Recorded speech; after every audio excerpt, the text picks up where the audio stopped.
लोकतंत्र कभी हारेगा ना मरेगा, क्योंकि आज भी देश के लोग जिंदा हैं, वो मुर्दे नहीं बने हैं। जब समय आएगा तो फिर एक बार लोकशाही आसमान को छुएगी इस देश की। ठीक है, चुनाव में हार जीत होता है।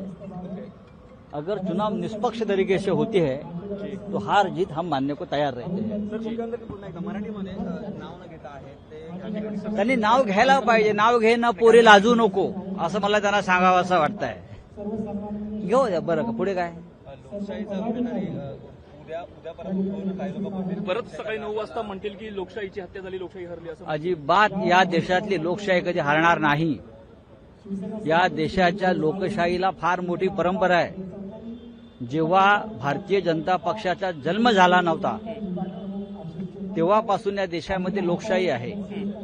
बरं, पण आजच्या लोकशाहीपेक्षा ब्रिटिशांची लोकशाही बरी होती असं कधी कधी वाटतं। कारण जोपर्यंत निवडणूक आयोग निष्पक्षपणे काम करणार नाही तोपर्यंत या देशात लोकशाहीवर शंका घेतल्या जातील, एवढंच मी सांगेन। स्टॅलिन पार्टीच्या ज्या ठिकाणी जे पोलिंग बूथ होते त्या पोलिंग बूथच्या आतल्या कार्यकर्त्यांना मारहाण केल्याचा जो आरोप आहे तो देखील ममता बॅनर्जींनी केलेला आहे। ते सत्य आहे, ते सत्य आहे। कारण ज्या पद्धतीनं 3 लाख पॅरामिलिटरी फोर्स पश्चिम बंगालमध्ये आणून नाकेबंदी करण्यात आली त्याच्यामुळे हे शक्य आहे। स्टैलिन इन्होंने हिंदू धर्म का अपमान किया इसलिए उनको जगह दिखाई, ऐसे एक जगह स्टैलिन इन्होंने हिंदू धर्म का अपमान किया इसलिए उनको जगह दिखाई।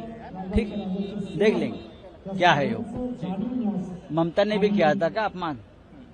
सबसे बड़ा अपमान इस देश में अगर हिंदुओं का कोई करता होगा वो भारतीय जनता पार्टी है। और हिंदू अब जागेगा।